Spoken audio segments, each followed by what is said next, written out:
Debat kelima yang juga debat pamungkas Pilpres 2024 yang digelar pada Minggu malam 4 Januari kemarin berakhir berjalan landai. Tak ada saling serang dan adu argumentasi gagasan seperti pada debat Capres atau Cawapres sebelumnya. Pada 4 debat sebelumnya, para Capres dan Cawapres saling mengkritik gagasan hingga adu gimmick. Namun dalam debat pamungkas, hal itu tak terlihat.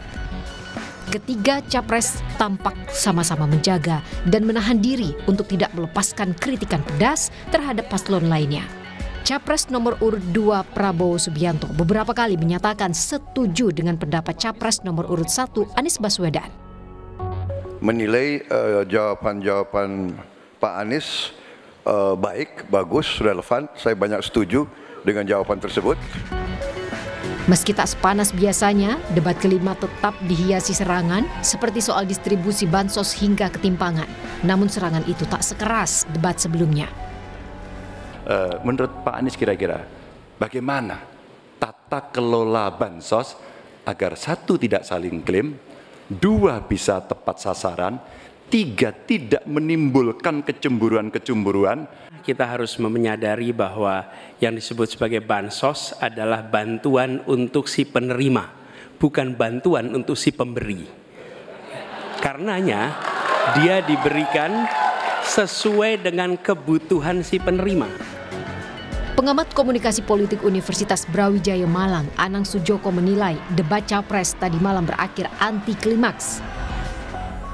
Patut diakuilah ini adalah sebuah anti klimaks. Saya tidak tahu apa yang ada di belakang, tetapi ini ada sebuah perubahan strategi antara 01 dan 02. 01-nya bermain adem, 02-nya kemudian di-setel menerima apa adanya. Jadi istilahnya kemudian menampung apa aja yang kemudian menjadi masukan dari 01 maupun 03. Usai debat Capres terakhir, calon presiden nomor urut 1 Anies Baswedan dinilai kurang galak. Padahal dalam 2 debat Capres sebelumnya, Anies kerap melontarkan kritikan pedas kepada lawannya, terlebih pada Capres nomor urut 2 Prabowo Subianto. Menanggapi hal itu, calon wakil presiden nomor urut 1 Muhaimin Iskandar menyebut yang penting di dalam debat adalah tujuannya yang disampaikan. Caimin menilai Anies telah memaparkan programnya dengan baik. Debat ini kan yang paling penting adalah tujuannya. Saya setuju dengan calon presiden saya, insya Allah presiden 2024. Kesimpulan debat ini coba renungkan sampai malam nanti. Pak Prabowo, Pak Ganjar, dua-duanya sudah bergeser, setuju perubahan. Coba renungkan aja nanti malam, saya nggak ngarang ini. Usai sudah rangkaian debat Pilpres 2024, semua program dan gagasan ketiga paslon sudah tersampaikan. Kini tinggal menghitung hari untuk masyarakat Indonesia menentukan siapa yang akan menjadi pemimpin negeri ini 5 tahun ke depan. Tim Liputan Kompas TV. Apa yang membuat debat Pilpres kemarin jadi anti klimaks? Kita akan bahas bersama dengan analis komunikasi politik Universitas Padjadjaran, Mas Kunto Adiwibowo. Mas Kunto, selamat sore. Mas Kunto, kalau kita bandingkan dengan 4 debat kemarin atau yang sebelumnya, kayaknya debat yang kemarin lebih adem, lebih kalem, lebih hati-hati. Sebenarnya ini apa alasannya? Apakah karena memang mau menjaga elektabilitas masing-masing atau mereka khawatir dengan sentimen negatif yang bisa muncul kalau terlalu ofensif? Atau ada strategi politik lain sebenarnya yang digunakan? Ya Pak, kalau menurut saya yang pertama adalah dari beberapa debat kemarin. Pasti tim-tim pemenangan masing-masing menilai bahwa serangan itu yang pertama justru menguntungkan yang diserang gitu kan. Dan lebih tidak menguntungkan yang diserang karena tidak menguntungkan yang menyerang maksud saya. Karena ternyata di media sosial itu banyak potongan-potongan video atau klip-klip yang kemudian dihilangkan dari konteks aslinya dan bisa di frame sedemikian rupa. Nah ini kan gimmick-gimmick ini yang kemudian ternyata justru tidak menguntungkan bagi yang membuat gimmick gitu kan. Nah ini kemudian dievaluasi tentu saja. Yang kedua, dan menurut saya tidak hanya sentimen negatif, pada akhirnya ini bisa mempengaruhi bagaimana orang mencerna informasi dan bisa mempengaruhi persepsi pemilih terhadap masing-masing pasangan calon gitu.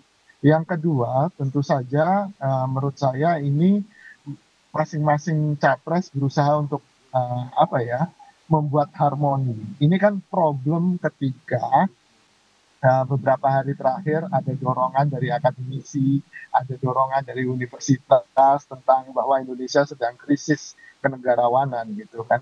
Nah, tiga capres ini berusaha menampilkan versi kenegarawanan mereka untuk bisa piggybacking atau paling tidak naik ke isu yang sedang hot, yang sedang ramai dibicarakan gitu kan.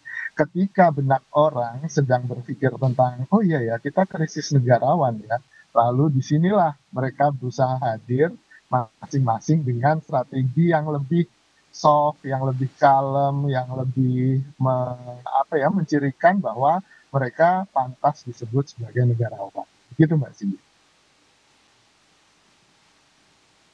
Oke.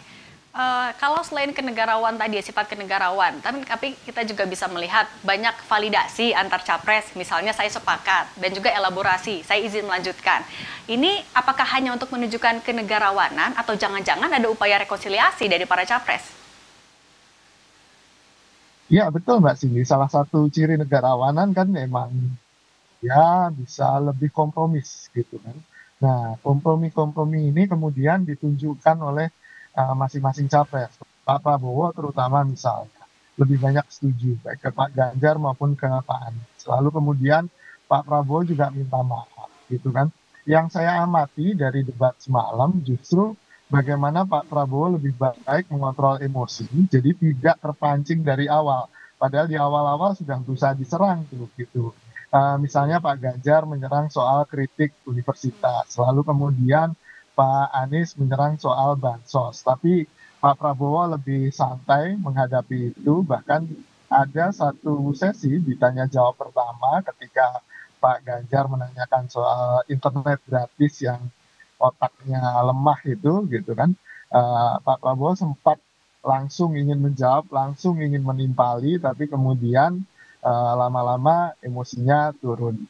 Dan itu menurut saya salah satu faktor ketika provokasi dari Pak Ganjar atau provokasi dari Pak Anies atau serangan dari 01 dan 02 ini ternyata tidak direspon oleh 03 dan 01, tidak direspon. Nah, ini menurut saya kunci mengapa semalam debatnya lebih terkesan landai, terkesan anti klimaks, karena tentu mungkin ini tim pemenangan 02 merasa bahwa emosi Pak Prabowo perlu diturunkan, tidak perlu terlalu reaksioner dan tidak perlu terlalu antusias ketika dalam debat, gitu Mbak.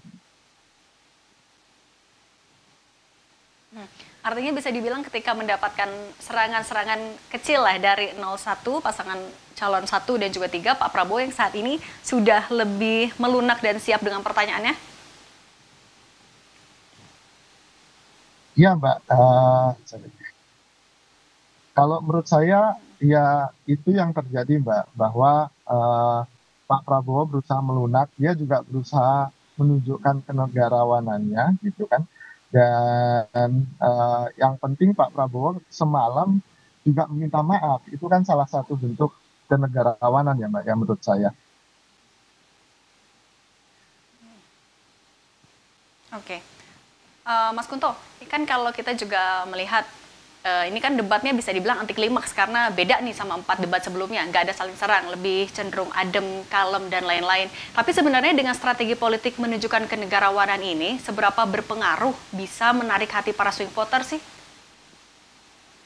Ya, sebenarnya kalau sudah di tahap akhir kampanye itu lebih sedikit voter yang akan bisa dijaring dan ditebak gitu.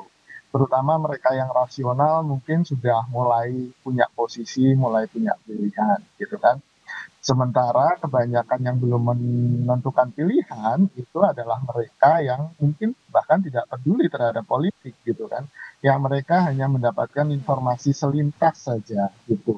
Nah, mereka masing-masing pasangan atau masing-masing capres ini kemudian berstrategi untuk bisa menunjukkan atau paling tidak kalau videonya dipotong-potong terus disebarkan di media sosial, mereka tetap tampak lebih elegan, mereka tetap tampak lebih simpatis gitu kan, sehingga mungkin bisa merayu mereka yang tadi apolitis, tidak peduli politik dan hanya menerima informasi ya ala kadarnya saja. Nah mungkin itu Mbak yang sekarang sedang disasar. Nah, dengan gaya baru, strategi baru yang digunakan di debat tadi malam, nih, kalau dari Mas Kunto sendiri melihatnya dari calon presiden nomor 1, 2, dan juga 3, mana yang akhirnya paling unggul atau menarik perhatian, mulai dari membumikan materinya, kemudian pembawaannya, dan lain-lain. Bagaimana, Mas? Ya, kalau menurut saya harus apresiasi Pak Prabowo dengan pembawaannya yang lebih kalem, tidak emosional, dan bahkan di akhir-akhir bisa mencuri hati para penonton dengan mengucapkan terima kasih gitu, baik ke lawan-lawannya maupun ke penyelenggara pemilu. Itu dari segi penampilannya, Mbak ya. Dan tapi kalau dari segi substansi, saya melihat bagaimana Pak Anies dengan idenya soal Kementerian Kebudayaan, lalu soal perlindungan perempuan, itu sesuatu yang menurut saya bisa jadi catatan, apalagi pemilih perempuan hari ini lebih banyak daripada pemilih laki-laki, dan mudah-mudahan strategi ini bisa berhasil. Di Pak Ganjar pembawaannya lebih rileks gitu kan, menyerangnya juga dengan senyum tipis-tipis gitu kan. Nah ini juga menunjukkan bahwa secara strategi Pak Ganjar sudah mulai matang gitu kan, dan apalagi ide-idenya soal pendidikan, soal kesehatan, soal SMK, dan terutama soal penggunaan teknologi digital pada urusan-urusan kesejahteraan rakyat, menurut saya itu juga bisa diapresiasi. Secara umum saya sih melihat bahwa kalau dari sisi gagasan dan ide Pak Ganjar dan Pak Anies ya hampir berdekatan 1 dan 2 gitu kan. Tapi kalau dari sisi pembawaan mungkin Pak Prabowo lebih oke, lebih baik daripada debat-debat kemarin ya Mbak ya bandingnya. Oke, nah Mas Kunto, kan kampanye Akbar sebentar lagi selesai nih, tanggal 10, kemudian juga pencoblosan tinggal 8 hari lagi. Apa yang masih bisa dilakukan nih oleh para calon presiden atau calon wakil presiden untuk menggait hati para pemilih di waktu yang sudah semakin sempit ini? Iya Mbak, justru kebanyakan mereka yang punya rasionalitas terbatas, tadi mereka yang tidak peduli politik, atau mereka yang sangat susah kemudian berpikir soal visi misi program gitu kan, mereka biasanya lebih tertarik di akhir-akhir, di fase akhir. Ketika urgensi, ketika pentingnya menentukan pilihan itu semakin mendesak karena hitungan hari misalnya, ini kemudian bisa dipancing dengan beragam pesan-pesan yang sifatnya lebih di permukaan atau menarik. Di sini yang gimmick mungkin akan lebih banyak Mbak nanti, terutama apalagi kampanye Akbar kan menunjukkan bandwagon effect, bagaimana kampanye itu dihadiri oleh banyak orang, artis-artisnya dan segala macam. Itu yang pertama.